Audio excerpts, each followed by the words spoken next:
Yeah, welcome back, man. Now this time to actually the best part of the show where we we gotta get your business. yeah, man. because it's been a while since we talking to you. It's been 2 locations. Yeah, So it has been 2 locations. it's been 2 locations since we talked. So we call that growth. Growth. Yeah. So question is like, what has changed as far as because I noticed a difference in you and like as far as what you're doing as far as like you're doing the same but you're like it seemed like you have a different group now and you're like more focused on the competitions that's going on right now. Well, so what happens is you put yourself in a position where you can be seen at all facets, and where we are now is where they can see every thread of your capability. Yeah. Versus before where, and I mean no shot to anything, because anybody that would allow me to build my business in their establishment, I'm very grateful for. But now you get on a wider platform where they go, you do all of this? And I tell people all the time, yeah, you love what you do, but you still got to pay the rent or the mortgage or whatever, so it's a business. And if you can make, I always say it like this, I have multiple streams of income in the same industry. Yeah. Because you don't have to do all the time. Not all the time. You don't have to just do multiple things if you can lock in where you are. And so that's what I've been able to do. And now it's just, again, like I said, I became introverted and I'm kind of still in the house, but you have to get away from that because you handle business. Yeah. So you do a little more, travel a little more, shake more hands, give the people what they want. You know, I'm in a service position, and the easiest thing to do is to give the customer what they're paying for, sprinkle a little sauce on there, and okay, let's do it. All right, so let's do it. I have a problem with let's take my place of work out of it. Let's take that out. But just the industry in general in terms of how you treat your customer base.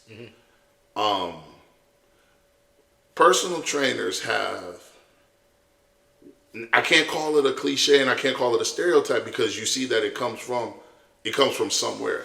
So there's an ideology that still stands true to an extent that we're jerks,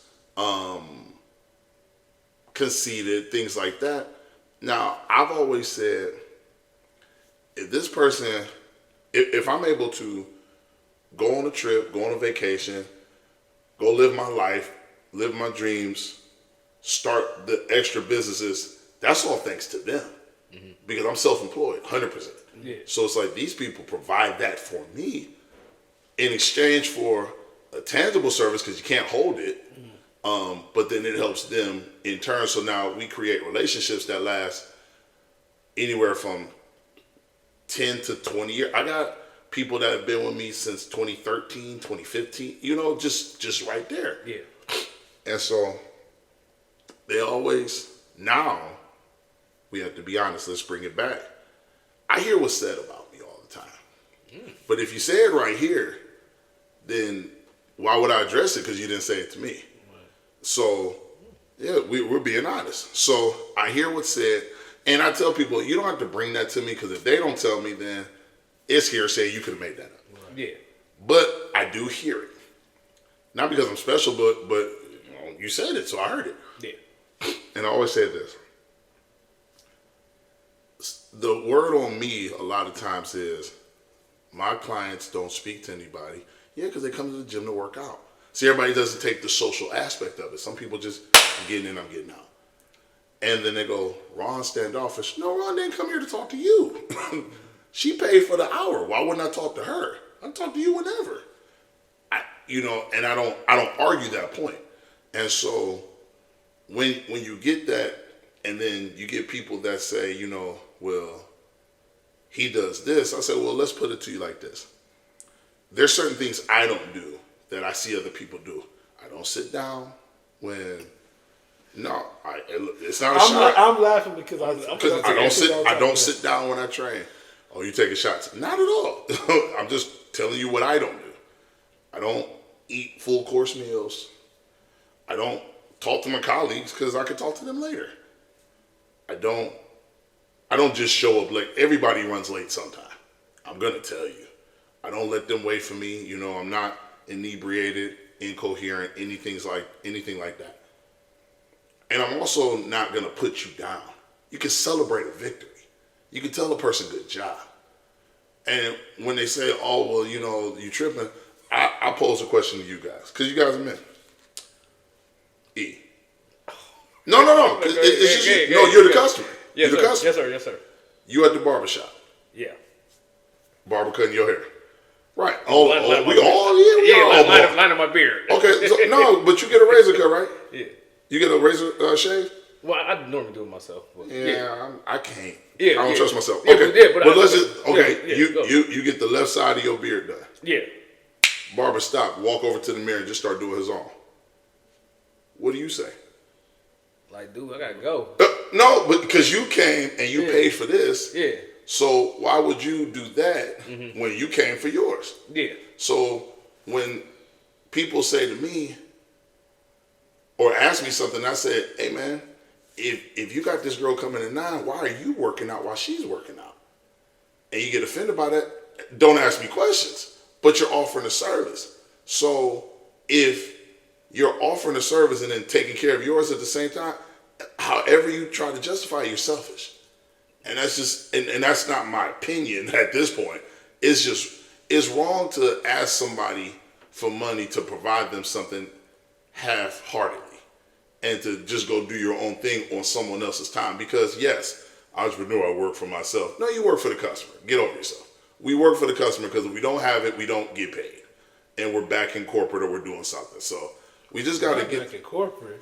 I'm just saying, like, you just have to get to a point where you get over yourself and you prepare and organize your time so that you're not doing a disservice to the people that are funding your life. Right. I'm back in corporate. I'm just saying. I say it like that because that scares myself to stay on my stuff. Because, them folks up there, they should try me. This is an easy interview. I ain't even gonna ask. I ain't even gonna ask you no questions, man. No, it's just when you see it. Because when you see it and you hear it, it's always so you rather take a back shot and I always say like that's what we don't curse, so that's what bees do. men should address you to your face. You got when you say that back shot, we gotta say pause. Pause. I didn't even hear that. You gotta pause. Getting a competitor club. So it's one of those things where it's like, if you're getting back talked versus somebody bringing it to you, to me, it's why not just take accountability for what you're not doing, right? Instead of pointing the finger because you want to support your narrative of being wrong. Go ahead. No, I mean we have that conversation too, man. Yeah. It's just like a lot of people don't want to have the tough conversations. No. I know. I got that from an ex one time. She said, "You don't like having the hard ones." Pause. She said, "You don't like having the hard conversations." Man, that was bad. Oh. And to an extent, she was right. I didn't like having them, but you have to face it at some point. And you have to, like, I'm not the one that'll call you for something, and then when it's time to back out, I text you. Yeah. That's just, I just, and if somebody does that, fine, but I don't do that. Because to me, that looks like you don't want to face something. Yeah. That's just how I take it. People don't like having. Sometimes people just disappear, don't have conversations at all. Like right, but that's the sign of somebody being a narcissist. Because what narcissists do is they back out. They don't reach back out in touch with you, right? Mm-hmm. Because they want you to feel that you did something wrong, and they're waiting on you to come back to them to where I've read that. What book did I read that? But yeah, that's what any book at this point. Yeah, that's true. But what I'm saying is, some people be like, well, that's a sociopath or a psychopath. No, it's or textball narcissism. It's a narcissist. Because I give you the perfect example of that. You ain't calling me. No. Stupid. I give you the perfect example of that. As a trainer, you're not keeping everybody forever. The sooner you understand that, the sooner it's okay when somebody leaves you to go to your colleague 10 feet over there, or leaves you to go to another gym, or they can't afford you, or they just don't like you anymore. And you can still say hi to them. I don't put my feelings in business.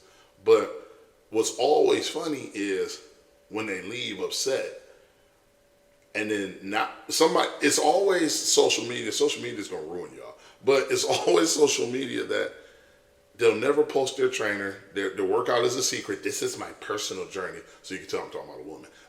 They always do this, and then the moment they leave you, every day they're showing I was at the gym. Their feet on the Stairmaster. Their watch. This means nothing, by the way. We'll do that another day. Their watch showing that they closed their rings and burned the calories. Look at my salad, blah, blah, blah. And then you see them in person, it's like, still got a slot. So it's always something to make you feel like, I'm being honest. It's always something. And I get the reputation of being a jerk because I don't react. But I've seen this for numerous years now. Like, now, wasn't always that way, but I can now say, I handled that one bad. Like, it might take a day or two, but I'll say it. I'll eventually own it and say it. And not always in the moment, I'll be honest, but I will own when I do something wrong. But when I see it, I always laugh. I say, oh, now you posting workout videos? Okay. Like, when they're like, don't be like that. Don't be like what? Like you got people that, like, I'm running a business, and part of my business is content. Yeah. Oh, you don't want me to take it, but now you just posting a thing up at this. Okay, do your thing. I got a spot still. So before we close this out, I'm gonna ask you what's next. But I just want to be, because I'm flabbergasted at some of the stuff you say about you. I'm not. Because we've known each other for how long now? Yeah, we've been in quite a few of these gyms. Yeah, I think we've known each other about 30 years. But some of the stuff that whatever the people are saying about you, I don't see. I don't hear it. I'm just saying, because I see you at the gym at least 3 times, at least minimum 3 times a week. Right, minding my business. Minding your business, you in there working, your clients is in there working. Man, I say hi to everybody. And you speak like I say hi to everybody. You speak. I mean, because there's people that don't speak. I know, but you speak. You make sure you come. I was taught when you walk in the house, you speak. Yeah, you see me and find me and speak to me. So I'm like flabbergasted. I appreciate that. I mean, listen, I remember being close to the bullies that I had to realize you're only talking about them because you're insecure. Yeah. And you're talking about them to deflect from what you're not doing. Yeah. And so it's deflection. And again, it's deflection that comes from not taking accountability of what you're not doing. Yeah. So again, you'd rather talk about me doing this as you're sitting down and not handling your business. Yeah. Have fun with it. Yeah, okay. When you're ready to say it to me as an adult male, I'm available. I can't wait till we off camera because I need it, man. No, man. Whatever, I want to know. So I'm about to do thought ops after dark.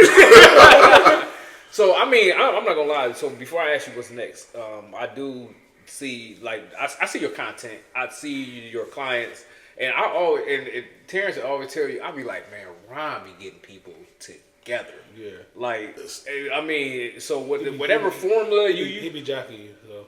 Bro! Oh, man! Well, that's from you said Jack. Jocking. Jocking. Okay.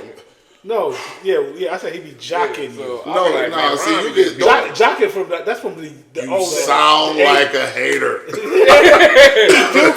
like, Rob be getting them together. Hey, listen, listen. I'm gonna keep that. I don't get too many compliments. Thank you, sir. I do be agreeing because I be seeing it. And I know a lot of these women. And if y'all see me fuss at Steel, because boy, he talked to everybody. Yeah, but yeah. Oh, social butterfly. Yeah. So what? Oh, go ahead. Well, I don't mean to cut you. I just want to. You got something to ask? Because I was going to ask. What is next? What's next for you, man? Because you're doing an excellent job, man. Well, thank you. So I'm about to take this show on the road. Okay. Yeah, I'm gonna take this show on the road. We're gonna do a couple things for the city, big. You know, when you're under like NDAs, to an extent, you can't say but too much, so you have to hint around it. So, yeah, I know. So, but let me just put it like this: everything is a performance, and I'm all about the production. And there will be a lot of productions coming soon with a lot of people that don't live in Cleveland that have high value to the world. Okay.